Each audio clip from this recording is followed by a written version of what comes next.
பிரியமானவர்களே, ஆண்டவரும் அருமை இரட்சகருமான இருக்கிற இயேசு கிறிஸ்துவின் இனிய நாமத்தினாலே மற்ற ஒரு நல்ல காலை பொழுதிலே உங்களை சந்திப்பதிலே நான் அதிகமாக மகிழ்ச்சி அடைகிறேன்.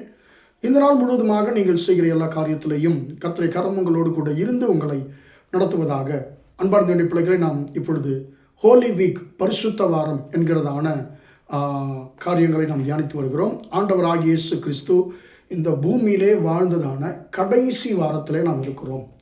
அன்பார்ந்த, நேற்று தினத்தில் நாம் ஆண்டவராகிய இயேசு கிறிஸ்துனுடைய கழுதை பவனியை குறித்து நேற்று தினத்தில் நாம் தியானித்தோம். இன்றைக்கும் கூட அவர் செய்ததான இன்னொரு கிரியையை குறித்து நாம் தியானிக்க போகிறோம். அன்பார்ந்தவர்கள், ஏன் அவர் கழுதையிலே பவனி சென்றார் என்று சொல்லி நேற்று தினத்தில் நாம் தியானித்தோம். இன்றைக்கும் கூட அந்த கழுதையின் மேலே பவனி சென்ற ஆண்டவராகிய இயேசு கிறிஸ்து நேரடியாக தேவாலயத்திற்கு செல்லுகிறார். அந்த தேவாலயத்திலே அவர் என்ன செய்தார் என்று சொல்லி நாம் பார்க்கிறோம். மத்தேயு சுவிசேஷம் 21 அதிகாரம் 12 வசனத்தில் நான் உங்களுக்காக வாசிக்கிறேன். இயேசு தேவாலயத்தில் பிரவேசித்து ஆலயத்தில் விற்கிறவர்களும் கொல்லுகிறவர்களும் ஆகிய யாவரையும் வெளியே துரத்தி காசுக்காரருடைய பலகைகளையும் புறா விற்கிறவர்களின் ஆசனங்களையும் கவிழ்த்து, என்னுடைய வீடு ஜப வீடு எனப்படும் என்று எழுதியிருக்கிறது, நீங்களும் அதை கள்ளர் குகையாக்கினீர்கள் என்றார். அன்பார்ந்த பிள்ளைகளே, இந்த இடத்துல நாம் பாருங்க, ஆண்டவராகிய இயேசு கிறிஸ்து அவர் தேவாலயத்திற்கு செல்லுகிறார். தேவாலயத்திற்கு சென்று அந்த தேவாலயத்தில் பார்க்கும் பொழுது அங்கே ஆராதனைகள் நடைபெறுவதை விட அங்கே வியாபாரம் நடைபெறுகிறது, அங்கே ஏமாற்றம் நடைபெறுகிறது என்பதை ஆண்டவராகிய இயேசு உணர்கிறார். என்ன வியாபாரம்? அன்பார்ந்த பிள்ளைகளே, பல தேசங்களிலிருந்து இஸ்ரவேலர்கள் அந்த வருஷத்தில் ஒரு முறை அந்த பஸ்கா அந்த பண்டிகை கொண்டாடும்படிக்கு அந்த பஸ்கா பண்டிகைக்கு அவர்கள் வருவார்கள். அன்பார்ந்த பிள்ளைகளே, அந்த பஸ்கா பண்டிகை அவர்கள் கொண்டாட வரும்போது என்ன நடக்குது? அவர்கள் ஆடுகளை பலியிடுவதற்கு அங்கிருந்தே அவர்கள் கொண்டு வர முடியாது. அப்படியானால் அவர்கள் காசை கொண்டு வந்து என்ன செய்வார்கள் சொன்னால், தேவனுடைய ஆலயத்தில் இருக்கக்கூடியதான காசுக்காரர்கள், மணி எக்ஸ்சேஞ்சர்ஸ் அங்கே இருப்பாங்க. அந்த மணி எக்ஸ்சேஞ்சர்ஸ் கிட்ட போய் இவர்கள் அந்த காசுகளை கொடுத்து தேவாலய காசாக மாற்றிக்கொள்வார்கள். அதாவது இந்த மற்ற நாணயத்தில் ராயனுடைய உருவம் பொறிக்கப்பட்டிருக்கும். அது விக்கிரக ஆராதனைக்கு சமமானது. அதை வைத்து பலி பொருட்களை வாங்க முடியாது, அதை காணிக்கையாக கர்த்தருக்கு கொடுக்கவும் முடியாது. அப்படியானவர்கள் என்ன செய்ய வேண்டும்? அந்த ராயனுடைய உருவம் பொறிக்கப்பட்டிருக்கிற அந்த நாணயங்களை காசுக்காரத்தில் கொடுத்து அதை தேவாலய பணமாக மாற்ற வேண்டும், எக்ஸ்சேஞ்ச் பண்ணணும்.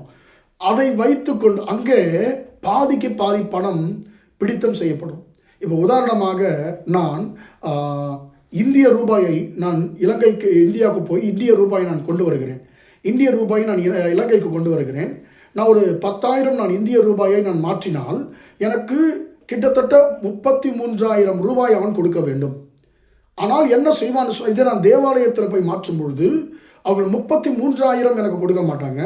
நான் 10,000 நான் இந்திய ரூபாய் நான் மாற்றுவேன் என்று சொன்னால் அவர்கள் என்ன செய்வார்கள் என்று சொன்னால், அன்பானதுடைய பிள்ளைகளே, அவர்கள் எனக்கு 23,000 ரூபாய் தான் கொடுப்பாங்க.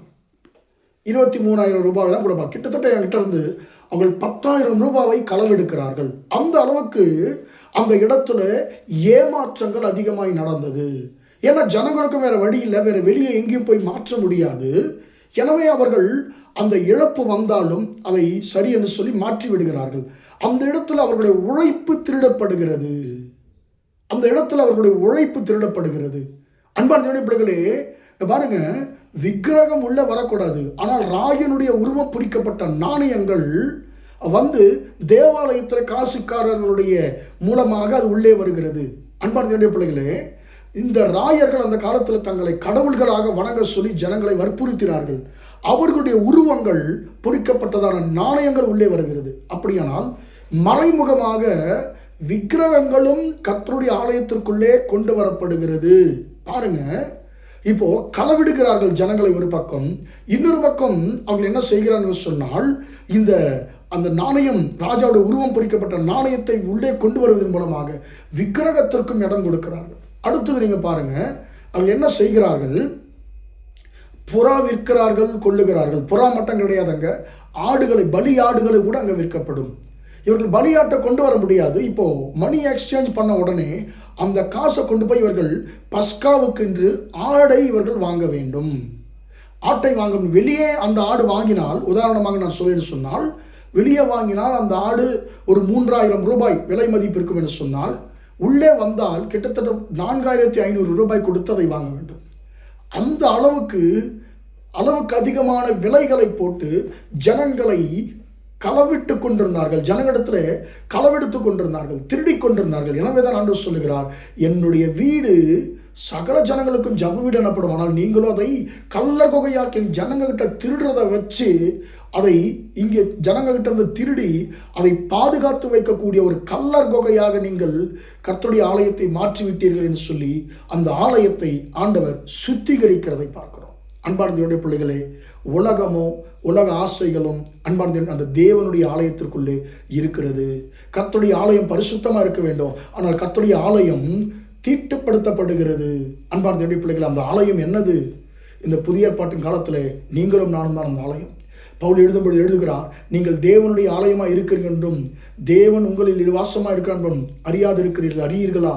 ஒருவன் தேவனுடைய ஆலயத்தை கெடுத்தால் தேவன் அவனை கெடுப்பான். யார் அந்த ஆலயம்? நீங்களும் நானும் தான் அந்த ஆலயம். நம்முடைய ஆலயம் என்றுதான நம்முடைய சரீரத்தில், நம்முடைய இருதயத்தில் ஆண்டவராக இயேசு மட்டும்தான் இருக்க வேண்டும். ஆனால் இன்றைக்கு கண்ட உலக காரியங்களுக்கு நம் இடத்தை கொடுத்து வைப்பது நிமித்தமாக நம்முடைய சரீரத்தை, நம்முடைய இருதயத்தை நாம் தேவனுடைய ஆலயமாக இருந்த அந்த இருதயத்தை கள்ளர் குகையாய் மாற்றி வைத்திருக்கிறோம். ஆண்டவர் இன்றைக்கு நம்மை பார்த்து கேட்கிறார், நான் தங்குகிற உன்னுடைய இருதயமாகிய தேவாலயத்தை நீ தேவாலயமாய்த்தான் வைத்திருக்கிறாயா அல்லது கள்ளர் குகையாய் வைத்திருக்கிறாயா என்பதை நீ யோசி என்று சொல்லி ஆண்டவர் நம்மை பார்த்து கேட்கிறார். நாம் யோசிப்போமாக. நம்முடைய வாழ்க்கை, நம்முடைய இருதயம் தேவனுடைய ஆலயமாக இருக்கும் என்று சொன்னால் நாம் ஆசீர்வதிக்கப்பட்டவர்கள். அல்லது தேவனுடைய ஆலயமாக இல்லாமல் உலக காரியங்களுக்கு நாம் இடம் கொடுப்போம் என்று சொன்னால், உலக ஆசைகளுக்கு இடம் கொடுப்போம் என்று சொன்னால் நம்மை நாம் சுத்திகரித்துக் கொள்ள வேண்டியதான சூழ்நிலையில் இருக்கிறோம். அதை சுத்திகரிக்க ஆண்டவராக இயேசு உள்ளே வர வேண்டும். அவர் தேவாலயத்திற்குள்ளே வந்த பொழுது எல்லாவற்றையும், தேவையில்லாதவற்றையும் வெளியே விரட்டி விட்டார். அவர் சுத்திகரித்தார். அன்பார்ந்த தேவனுடைய பிள்ளைகளே, இந்த சுத்திகரிப்பு நமக்கு தேவை. ஆவிக்குரிய சுத்திகரிப்பு நமக்கு தேவை. அன்பார்ந்த தேவனுடைய பிள்ளைகளே, சுத்திகரிப்பு வந்த உடனே என்ன நடக்குது? சுகம் நடக்கிறது. அந்த இடத்துல பாருங்க, அதன் பிறகு எல்லாரும் போனோன்னு அங்கே யார் இருக்கிறாங்க? குருடரும் சப்பானிகளும் அங்கே இருக்கிறார்கள். அவர்களை சொஸ்தமாக்குகிறார் ஆண்டவர். ஆண்டவர் சுத்திகரிப்பு நடத்தின உடனே அடுத்தது அவர் செய்கிற காரியம் என்ன? அவர் என்ன செய்கிறார்? சுகத்தை கொடுக்கிறார், அற்புதத்தை கொடுக்கிறார், அற்புதங்களை செய்கிறார். நம்முடைய வாழ்க்கையில கூட கர்த்தர் நம்மை சுகப்படுத்த விரும்புகிறார். நம்முடைய ஆவிக்குரிய நோய்களிலிருந்து, ஆவிக்குரிய குருட்டுத்தனம், கர்த்தருடைய கிரியைகளை அறிந்து கொள்ள முடியாத, கர்த்தருடைய நடத்துதல்களை, வழிகளை அறிந்து கொள்ள முடியாத ஆவிக்குரிய குருட்டுத்தனத்தை கர்த்தர் நம்முடைய வாழ்க்கையை விட்டு நீக்கி நம்மை சுகப்படுத்த விரும்புகிறார். நமக்கு பிரகாசமுள்ள ஆவிக்குரிய கண்களை கர்த்தர் கொடுக்க விரும்புகிறார். இரண்டாவதாக, ஆவிக்குரிய அந்த என்ன சொல்றது, அந்த ஆவிக்குரிய குந்தி நடக்கிற ஒரு சப்பானித்தனமான ஒரு வாழ்க்கை. அங்கே குருடரும் சப்பானிகளும் வருகிறார்கள். அவர்களால் நடக்க முடியாது.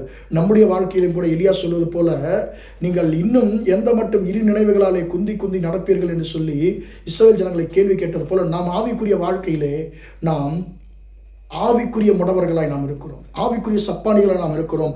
நம்முடைய ஆவிக்குரிய ஓட்டத்தை ஒழுங்காக ஓட முடியல. ஓடுகிறோம், அங்கங்கே நின்று விடுகிறோம், ஓடுகிறோம், அங்கங்கே விழுந்து விடுகிறோம். இப்படி ஆவிக்குரிய முடவர்களாய் நாம் இருக்கிறோம். கர்த்தர் நம்மை ஆவிக்குரிய வாழ்க்கையிலே சரியாய் ஓடுவதற்கு கர்த்தர் நம்முடைய வாழ்க்கையில காணப்படுகிற ஆவிக்குரிய அந்த முடவத்தனத்தை ஆண்டவர் நீக்கி நம்மை சுகப்படுத்த விரும்புகிறார். தேவாலயத்தை ஆண்டவராகிய இயேசு கிறிஸ்து அவர் சுத்திகரிக்கிறதை இந்த 2ஆம் நாளிலே நாம் தியானித்தோம். அன்பான தேவனுடைய பிள்ளைகளே, நம்முடைய தேவாலயமாகிய இருதயம், கர்த்தருடைய தேவாலயமாகிய நம்முடைய இருதயம் பரிசுத்தமாக இருக்கிறதா என்பதை நாம் தான் யோசித்து பார்க்க வேண்டும். ஆண்டவர் சொல்லுகிறார், இதோ வாசற்படியில் நின்று கதவை தட்டுகிறேன், ஒருவன் என் சத்தத்தை கேட்டு கதவை திறந்தால் நான் அவரிடத்தில் பிரவேசிப்பேன். ஆண்டவர் சொல்லுகிறார். எதற்காக? நம்மோடு ஐக்கியம் கொள்வதற்காக, கர்த்தருக்கு பிரியமில்லாத காரியங்களை நம்மை விட்டு வெளியே அனுப்புவதற்காக. அன்பான தேவனுடைய பிள்ளைகளே, நம்மோடு கூட நமக்குள்ள வாசம் பண்ணுவதற்காக கர்த்தர் நம்முடைய இருதய கதவை கர்த்தர் தட்டி கொண்டிருக்கிறார். இன்றைக்கு அந்த ஆலயத்தை பரிசுத்தப்படுத்தின இயேசுவே, என்னுடைய வாழ்க்கையில காணப்படுகிற ஆண்டவரே உமக்கு பிரியமில்லாத சுபாவங்களையும் ஆண்டவரே நீ நீக்கி என்னை பரிசுத்தப்படுத்தும் ஆண்டவர் சொல்லி கேட்போம், ஜெபிப்போம். பிதாவை நன்றியோடு துதிக்கிறோம், ஸ்தோத்திரிக்கிறோம் ஐயா. இம்மட்டுமாக அந்த வார்த்தைகளை கேட்ட உடைய பிள்ளைகளை கர்த்தர் நீர் ஆசீர்வதிங்க ஆண்டவரே. நீ தேவாலயத்தை சுத்தப்படுத்தினீர் என்று சொல்லி நாங்கள் வாசிக்கிறோம். ஆண்டவரே, நாங்கள் உம்முடைய ஆலயமாக இருக்கிறோம் ஐயா. ஆண்டவர், உமக்கு பிரியமில்லாத காரியங்கள் எங்களுடைய இருதயமாகிய ஆண்டவரே உம்முடைய ஆலயத்திற்குள் இருக்கும் என்று சொன்னால் ஆண்டவரே, அவர்கள் எல்லாவற்றையும் எங்களை விட்டு நீக்கி நீ சுத்திகரிங்க ஆண்டவரே. நாங்கள் ஆவிக்குரிய பிரகாசமுள்ள மனக்கண்கள் உள்ளவர்களாக இருக்க ஆண்டவர், ஆவிக்குரிய வாழ்க்கையிலே ஆண்டவர் நாங்கள் சீராய் ஓடுகிறவர்களாக இருக்க தகப்பனே, எங்களுக்கு ஆண்டவரே எங்கள் வாழ்க்கையில் காணப்படுகிற ஆவிக்குரிய குருட்டுத்தனத்தையும் ஆவிக்குரிய முடவத்தனத்தையும் கர்த்தர் எடுத்து போடும்படியாக ஜெபிக்கிறேன். ஆண்டவரே, இந்த வார்த்தையை கேட்டுக்கொண்டிருக்கிற ஒவ்வொருவருக்கும் ஆண்டவரே இந்த வார்த்தையின் ஆசீர்வாதங்கள் உண்டாகட்டும் என்று இயேசுவின் நாமத்தில் ஒப்புக் கொடுத்து ஜெபிக்கிறேன் ஜீவனுள்ள நல்ல பிதாவே. ஆமென், ஆமென். பிரியமானவர்களே, கர்த்தர் உங்களை ஆசீர்வதிப்பாராக. Praise the Lord, praise the Lord.